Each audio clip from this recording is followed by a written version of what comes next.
How are you doing today? Hi, I'm doing so good. How are you? Absolutely fantastic. Man, you're up there in Stockton, California. That plays a big role in my heart because when I first got into radio, that's where I wanted to go do radio. They were always looking for radio people in Stockton. So now here you are. Wow. That is so cool. What is Stockton like? Only because it really was that place that I wanted to go so badly as a kid because I was in Montana and I didn't want to go to Seattle. I didn't want to go to Spokane. And in the trades, Stockton always was looking for somebody. But I never got the vibe to get there yet. Yeah. As much as I love Stockton because it is my home city where I grew up, I don't think it'd be the best place to live. I mean, there's always, the good and bad parts of this city, but there's definitely other cities that are so much nicer with a lot to do. So I actually moved out of Stockton to Orange County, California. Nice. So Southern California, in Laguna Niguel now, and it's so pretty here.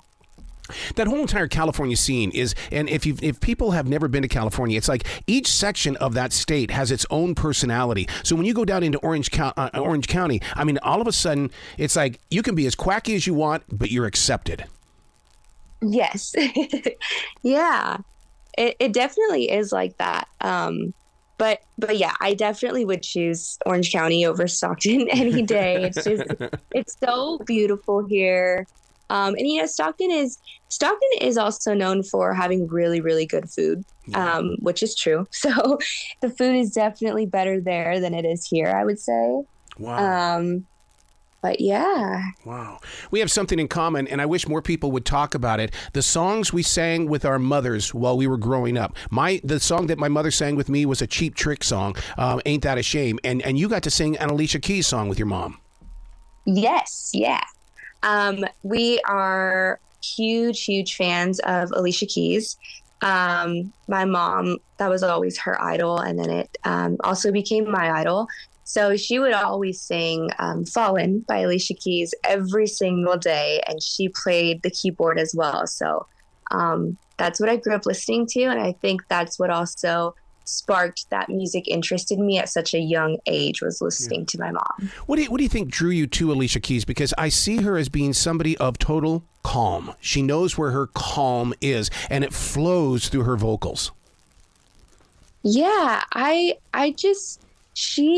love her voice. Mm-hmm. And she is so talented, and she does have like a very soothing, calm voice, but also there's so much power in it too.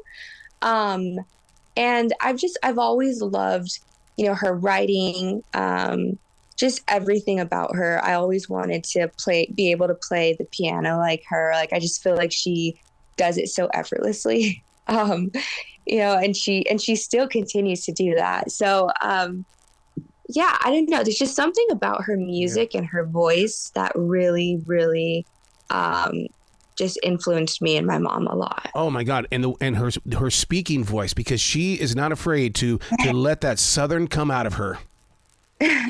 Yes, it is. She has such an amazing voice. And I love listening to her talk too.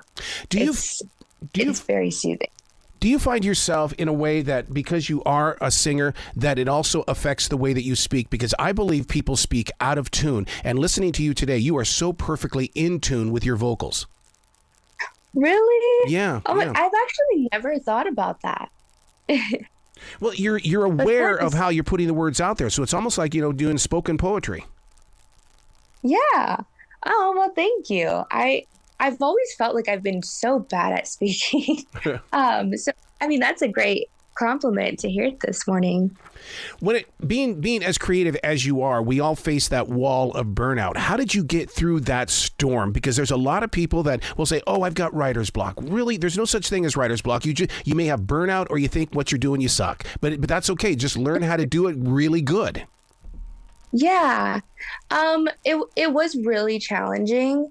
I think for me, I was mostly going through that burnout in music because the pandemic did have a big part of that, just not being able to perform. And then, of course, like, I did feel like when I was trying to write, I was like, what do I even write about? Like, I wrote about the same things over and over. And then, of course, I had like my tonsil surgery. So I got my tonsils and my adenoids removed.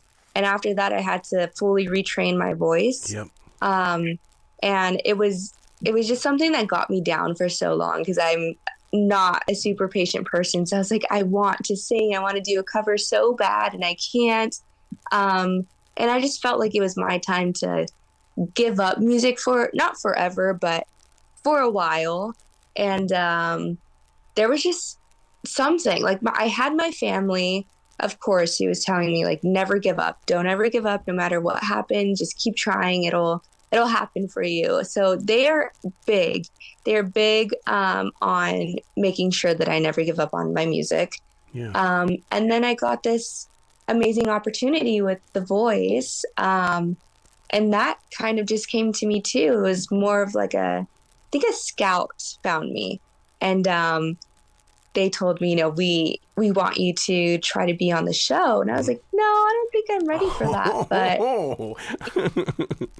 I thought I wasn't ready. I was like, I have to fully retrain my voice before, like, I even try to do a show. Like, there's no way I'm ready. And my family came in again and they said, the worst that could happen is you get a no, but never let a no stop you from trying again. And I really took that to heart and thought about that. And I decided, we're going to give it another try. And here I am. I got a chair turn. I made it on the show. I won my battle. And I'm like, I'm so, so thankful for whoever was scouting me, and also for my family for just pushing me to keep going. During that downtime, I believe that, creativity is an addiction. You've always got to be creating something. What did you replace it with? In other words, the singing. What did you replace it with when you were down? Honestly, when I wasn't singing, it was just really still music. It was listening to music. And then I honestly think that's it. I do also like to dance. Yeah. I was a dancer when I was little. However, I feel like I'm not good at it anymore. And I think I was kind of just going through so much that I was like, okay, well, if singing isn't going to work out, do I want to be a dancer or do I want to be an actor? And I did also sign up to start in like background acting. So that was another thing I was trying to like also get into, because I always just felt like it had to be something in the industry. That's what sparks me a lot. I was trying to just focus on something else, but it was also just listening to music every single day and practicing until I got it right. Even if it was, a day where I was just like, oh no, I'm not going to do this anymore. I can't get it right. It was like, just taking a break, trying again. So it's always been music no matter what for me. And then without music, it's just acting or something cool. How do you prep for a Pink song? Because Pink is just, I was playing her music when she was just brand new, and to see what she has done with music, especially her live performance, how do you prepare for a Pink song? Well, let me say Pink is a powerhouse. Yes. So her songs are so, so hard to sing. It was definitely a challenge for me. But I like to say, like, with this journey, there come challenges that I'm willing to take. So I was very scared at first when I heard that we were going to sing this song. And then it's just I did so many vocal warm-ups, which is something I never did before the show. Mm-hmm. It was very bad. But I feel like doing those vocal warm-ups every single day helped so much. And then I honestly just telling myself, like, you can do this. You're going to do this. Like, don't get in your head too much. So yeah, it worked out pretty good. And I love how the song ended up sounding after we sang it. And yeah. Wow. Finding that space in your heart to be a self-motivator. A lot of people don't find that. They don't trust it. They don't, or if they do have it, they'll go, see, I told you I was going to let myself down, blah, blah, blah, blah. And it becomes a day of doubt. How did you learn how to trust the self-motivator? It was very hard at first. And I feel like I didn't really have that self-motivation in the blind audition. I kind of went out there and was just like, I wasn't sure if I was going to make it or not. And I kind of had that like doubt in my head, but a little bit of positivity in my head also. So going into the battle rounds, I just really, really had to keep giving myself like a talk, whether it was like, in my room, just like, you can do this. You're going to do this. You've done this so many times. The only thing that's different is you're doing this on TV, which is big, but that was also another form of motivation for me. It was just like, on TV, you don't want to mess this up either. Right. So yeah, I honestly just had to look myself in the mirror and just talk to myself, like speak positivity, positive affirmations. I love to pray before performance also, and just make sure, I have God by my side. So that's another thing too. It's just really trying to be positive and just telling myself over and over that I can do this and I will do this, and whatever happens, happens. See, so, yeah. I believe that that's exactly the way the modern church is supposed to be, that God is putting you out there in front of people, because it's not about the four walls of the building. It's about the entire people as a whole. And so you being out there as a tool and putting that energy inside your heart before you set free your vocals, it's a beautiful place to be. Yes, definitely. Yeah. So now, one thing that we have in common, we come from families of 8. How did you ever get along with everybody in that family? Well, first, that is so cool that you also come from a family of 8. Yes, I do. Yeah. Well, I think for me, so I am the oldest. So I'm also kind of like another mom to all of my siblings. And there were times where we would argue, but I think because there's such a big age gap, I have a brother who's a couple years younger than me, but we weren't always very, very close until now. And now we don't ever really argue. Yeah. But like me and my sister, my next sister, we are 7 years apart. And whenever we would argue, my mom would just be like, "Why are you arguing with like a little girl? Like, you're so much older than her." And it's still like that. Like I have a brother, my youngest brother, we're 18 years apart. Wow. And we do argue too sometimes, but at the same time, I feel like I'm also another mom to them.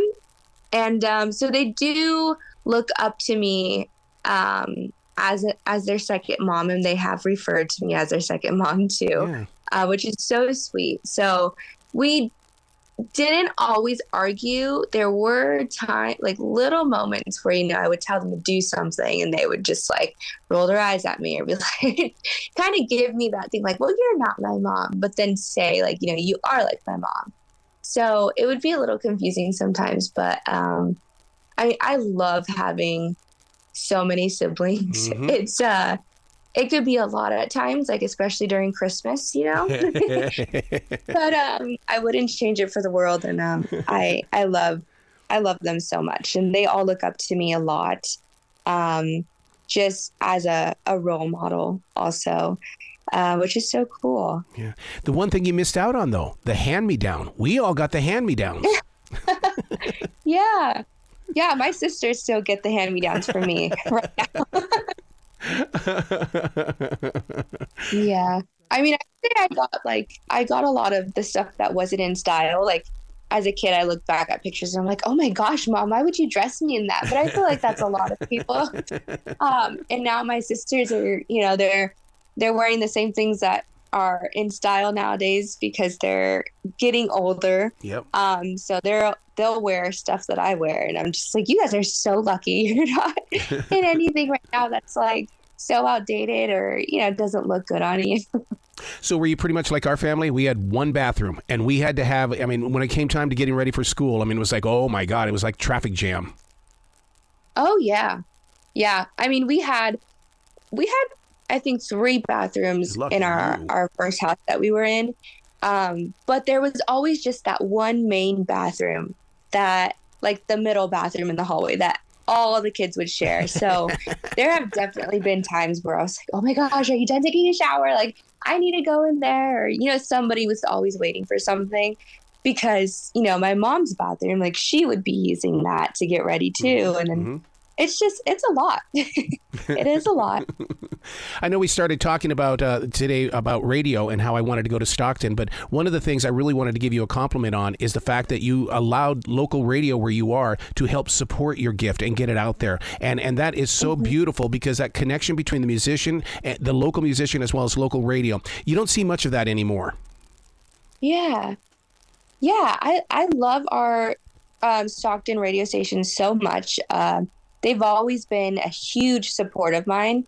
And I think actually ever since maybe 11 or 12, they started reaching out to me like, hey, do you want to perform at, this festival or any place that they could get me on a stage? They would reach out to my mom and say, we have an opening if she wants to come perform. And my mom would be that person, be like, you're going to do it. Yeah, like whether you're nervous, go out there because this is your dream.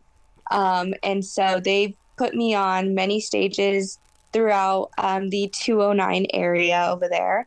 And I couldn't be more grateful for that, because that has definitely helped get me where I am today. Just being able to perform and not, be so shy like how I used to be. So it was great. It was a great experience, and I'm so thankful for them. And I hope that I can continue to go back and still perform wherever they need me to. Absolutely. Where can people go to find out more about you and give you lots of love?